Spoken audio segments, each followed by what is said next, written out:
నమస్తే, welcome to our channel. నేను miss సిరి. CS Jawahar Reddy పైన టీడీపీ, బీజేపీ, జనసేన కూటమి అయితే ఫిర్యాదు చేశారు. అయితే ఈ ఫిర్యాదు తీసుకున్న తర్వాత మరి ఢిల్లీలో ఫైల్ కదిలిందా లేదా, ఎలాంటి పరిణామాలు చోటు చేసుకోబోతున్నాయి? సో ఈ అంశాన్ని మనకు వివరించడానికి మనతో పాటు ఉన్నారు ప్రముఖ సీనియర్ పొలిటికల్ అనలిస్ట్ సీతారత్న కుమారి గారు. నమస్కారం.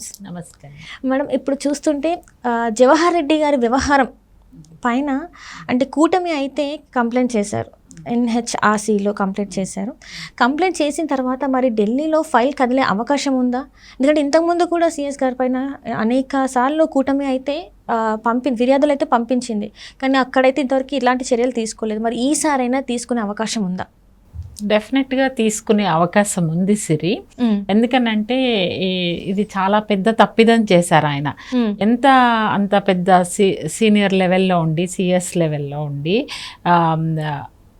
ఇంత అంటే కలెక్టర్స్ కూడా, జిల్లా కలెక్టర్స్ కూడా వాళ్ళు సజెస్ట్ చేసింది ఏంటంటే ఎస్పెషల్లీ పెన్షన్స్కి సంబంధించి ఆ గ్రామ సచివాలయం వార్డు స్టాఫ్ ఎవరైతే ఉన్నారో వాళ్ళతోటి ఇచ్చి పంపించండి, వాలంటీర్స్ తోటి కాకుండా, సో దట్ సక్రమంగా ఆ వ్యవస్థని ఏదైతే కలెక్టర్స్ రికమెండ్ చేశారో దాని ప్రకారంగా ఈయన జవహర్ రెడ్డి గారి నిర్ణయాలు తీసుకొని వార్డు మెంబర్లు కానీ సచివాలయ సిబ్బందితో గనక పంపిస్తే గనక కంఫర్టబుల్గా ఉండేది. అయితే ఇక్కడ ఏంటంటే ఈయన జవహర్ రెడ్డి గారు పొలిటికల్ సిస్టంలో భాగమైపోయారని మనం భావించాల్సి వస్తుంది. ఇక్కడ ఈయన తీసుకున్నటువంటి చర్యలు కానీ దాని మీద ఆయన ఇచ్చినటువంటి ఇన్స్ట్రక్షన్స్ చూస్తే కనుక చాలా పెద్ద తప్పిదం చేశారు. ఎందుకనంటే ఇక్కడ రాజకీయాలకి అతీతంగా వ్యవహరించాల్సినటువంటి ఉన్నతమైన అధికారి ఆయన.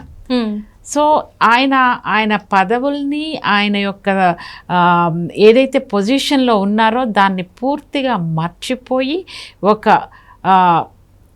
అధికారంలో ఉన్నటువంటి వైఎస్ఆర్సీపీ పార్టీ కార్యకర్తలాగా నిర్ణయాలు తీసుకొని ఈరోజు కొంతమంది పెన్షనర్ల చావుకి దోహదపడ్డారు. ఆయన వలన, ఆయన తీసుకున్న నిర్ణయాల వలన జరగరాని తప్పులు జరిగినాయి. ఇది క్షమించరానటువంటి నేరం. ఎందుకంటే ఫస్ట్ ఆఫ్ ఆల్ కోడ్ అమల్లోకి వచ్చిన తర్వాత, ఈవెన్ దో కోడ్ అమల్లోకి రాకపోయినా కూడా ఒక బాధ్యతాయుతమైన ప్రభుత్వ అధికారిగా ఆయన సక్రమంగా పాలిటిక్స్కి అతీతంగా నిర్ణయాలు తీసుకోవాల్సినటువంటి బాధ్యత ఆయన మీద ఉంది. ఆయన బాధ్యతని, ఆయన అధికారాన్ని వైఎస్ఆర్సీపీ పార్టీకి అనుగుణంగా నిర్ణయాలు తీసుకొని ఈ రోజున వృద్ధుల్ని, దివ్యాంగుల్ని, వితంతుల్ని అందరినీ కూడా చాలా బాధ పెట్టారు.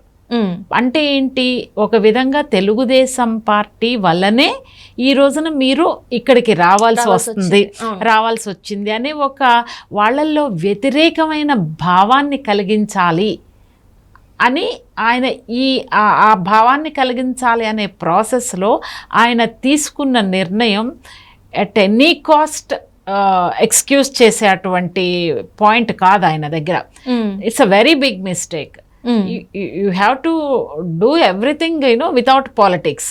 మీకేంది, పాలిటిక్స్లో ఇన్వాల్వ్ అయ్యారు కాబట్టి ఆయన టీడీపీకి బ్యాడ్ నేమ్ రావాలి అన్నీ ఆలోచించాడు తప్పితే, ఆయన ఇక్కడ ఒక బాధ్యతాయుతమైన అధికారిగా అరే ఇక్కడ పెద్దవాళ్ళు, ఏజ్డ్ పీపుల్, దివ్యాంగులు వీళ్ళందరూ కూడా సఫర్ అవుతున్నారు, వాళ్ళు బాధపడుతున్నారు, హెల్త్ ఇష్యూస్ ఉన్నాయి, 43 నుంచి 45 degrees టెంపరేచర్ నడుస్తుంది, this is not correct. We have to send them to their houses. వాళ్ళ ఇంటి దగ్గరికి మనం సచివాలయ సిబ్బందిని కానీ వార్డు మెంబర్లను కానీ పంపించి సక్రమంగా చేయగలిగి ఉంటే కనుక ఆయన ఒక ఉన్నతమైన అధికారిలాగా, బాధ్యతాయుతమైన అధికారిలాగా ఈ రోజున ఉండేవారు. కానీ ఒక ఇర్రెస్పాన్సిబుల్ డెసిషన్స్ తీసుకున్నారు. ఇర్రెస్పాన్సిబుల్ డెసిషన్స్ తీసుకుని చాలామందిని పింఛన్దారులను ఇబ్బంది పెట్టినటువంటి వ్యక్తిగా ఆయన ఇప్పుడు నిలిచిపోయారు. అంటే ఇక్కడ చూస్తున్నట్టయితే మేడం, ఇక్కడ ఏంటంటే వాలంటీర్ వ్యవస్థని కాపాడడానికి అంటే వాళ్ళకి మద్దతు ఉన్నట్టుగా ఈ వాలంటీర్లు కూడా ఏంటంటే జగన్మోహన్ రెడ్డి గారికి అంటే వాళ్ళ కార్యకర్తలాగా పార్టీ కార్యకర్తలానే వాళ్ళు కూడా ఉన్నారు. సో వాళ్ళని కాపాడడానికి వాళ్ళకి మద్దతు ఇవ్వడానికి సిఎస్ ఇలాంటివి చేశారు. ఈ జవహర్ రెడ్డి గారు CS chief secretary Jawahar Reddy గారు ఇలాంటివి చేశారు. కేవలం ఒక కార్యకర్తలానే చేశారు కానీ ఎక్కడ కూడా ఒక సిఎస్ స్థాయిలో ఉన్న వ్యక్తిలాగా తను చేయలేదు. ఒక పార్టీకి లొంగిపోయిన వ్యక్తిలాగా చేశారని చెప్పేసి అంటున్నారు.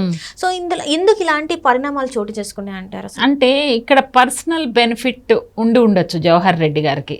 పర్సనల్ బెనిఫిట్ లేకపోతే ఎందుకు ఇలాంటి నిర్ణయాలు తీసుకుంటారు? డెఫినెట్గా ఏంటంటే అది వైఎస్ఆర్సీపీ ప్రభుత్వానికి అనుకూలంగా కూటమికి వ్యతిరేకంగా ఎస్పెషల్లీ తెలుగుదేశం పార్టీకి బ్యాడ్ నేమ్ వచ్చే విధంగా, ఇమేజ్ తగ్గించే విధంగా ప్రజల్లో ఒక కోపాన్ని తెలుగుదేశం పార్టీ మీద కోపం వచ్చేలాగా ఈయన తీసుకున్నటువంటి చర్యలు క్షమించరాని తప్పు చేశారు ఆయన. ఒక పొలిటికల్ పార్టీ మీద కోపం రావాలి, వాళ్ళకి వ్యతిరేకంగా ప్రజలు ఆలోచించాలి అని ఒక కుట్ర కోణం బయటపడుతుంది. But that is not your job. That is political parties కుట్రలు కుతంత్రాలు అధికారంలోకి రావడానికి రకరకాలుగా ప్రయత్నాలు చేస్తూ ఉంటారు. But you are not meant for that. You have to do your duty as per the government norms and rules and regulations, which you did not do. You failed to do that. మీరు అది fail అయ్యారు ఈ విషయంలో. అసలు అది క్షమించరాని నేరం. పాపం ఏజ్డ్ పీపుల్ అమ్మ, 43 నుంచి 45 degrees టెంపరేచర్ ఉంది. అది కూడా ఏంటంటే మంచాల్లో కదలలేని పరిస్థితుల్లో ఉన్న వాళ్ళని కూడా మంచాల పైన తీసుకెళ్లి అక్కడ ఉంచి పొద్దున్న 6 నుంచి వెళ్ళి అక్కడ ఉంచాల్సిన పరిస్థితి అంటే వ్యతిరేకత రావాలని. అంటే వీళ్ళకి ఏంటంటే ఎప్పుడైతే వెయిటింగ్ లాంగ్ పీరియడ్ ఉందో, ఎండ ఒక పక్కన, అక్కడ ఫెసిలిటీస్ లేకపోవడము, వాటర్ కానీ లేకపోతే వాష్రూమ్స్ కానీ ఈ ఫెసిలిటీస్ ఏమి ఉండవు, ఇబ్బంది పడుతూ ఉంటారు పెద్దవాళ్ళు. చాలామందికి డయాబెటిక్ ఉంటుంది, చాలామందికి బీపీ, రకరకాల ఆరోగ్య సమస్యలు ఉండడానికి అవకాశం ఉంది. So they can't go out immediately. వెళ్ళి ఏదన్నా తినాలన్నా చేయాలన్నా కూడా వాళ్ళకి టైం ఉండదు. కోపం ఎవరి మీద వస్తుంది? వీళ్ళు ఆల్రెడీ ప్రచారం ఏం చేస్తున్నారు? బికాస్ ఆఫ్ తెలుగుదేశం పార్టీ ఈ సిచ్యువేషన్ వచ్చింది అని చెబుతున్నారు. అంటే అక్కడ కోపం ఎవరి మీద రావాలి? తెలుగుదేశం పార్టీ మీద. ఇది వాళ్ళ కుట్రలో భాగం. ఇది క్షమించరాని తప్పు. మరి ఇంతమంది చావులకి ఎవరు సమాధానం చెప్తారు? డెఫినెట్ గా Jawahar Reddy garu he is responsible for whatever happened in this process because he is heading. Just ఆయన కలెక్టర్లు ఇచ్చిన సజెషన్స్ కూడా తుంగలోకి తొక్కి ఆయన కావాల్సినటువంటి ప్రజా వ్యతిరేకమైన నిర్ణయం తీసుకున్నారు, విచ్ ఈస్ నాట్ రైట్. అయితే అన్ఫార్చునేట్లీ జవహర్ రెడ్డి గారు తెలుసుకోవాల్సింది ఏంటంటే ఈ రోజున తెలంగాణలో బీఆర్ఎస్ ప్రభుత్వానికి అనుకూలంగా వ్యవహరించినటువంటి ఐఏఎస్లు కానీ ఐపీఎస్లు కానీ ఎవరైనా కానీ ఈ రోజున వాళ్ళ పరిస్థితి ఏంటి? ఈ రోజున వాళ్ళు ఏం ఫేస్ చేస్తున్నారు? నేను అంటున్నాను, పొలిటికల్ పార్టీస్ ప్రభుత్వాలు శాశ్వతం కాదు. ఎవ్రీ 5 years ఆల్టర్నేటివ్ గవర్నమెంట్ రావచ్చు, రాకపోవచ్చు. But you are permanent in the system. You are permanent. మీరు మీ పొజిషన్ని కాపాడుకుంటా ప్రభుత్వానికి ప్రజలకి మధ్య అనుసంధానంగా ఉంటూ ప్రజలకి సేవ చేసే విధంగా మీరు నిర్ణయాలు తీసుకోవాలి తప్పితే ఈ యొక్క పొలిటీషియన్స్ ఇచ్చేటువంటి బెదిరింపులకు కానీ లేకపోతే ఈ పొలిటీషియన్స్ మీకు ఇచ్చే స్వప్రయోజనాల వలన కానీ లొంగిపోయి ప్రజా వ్యతిరేకమైన నిర్ణయాలు తీసుకోవడం అనేది కరెక్ట్ కాదు. భవిష్యత్తులో దీని ఫలితాలని డెఫినెట్గా జవహర్ రెడ్డి గారు చూడాల్సి వస్తుంది. Right madam, right. Thank you so much.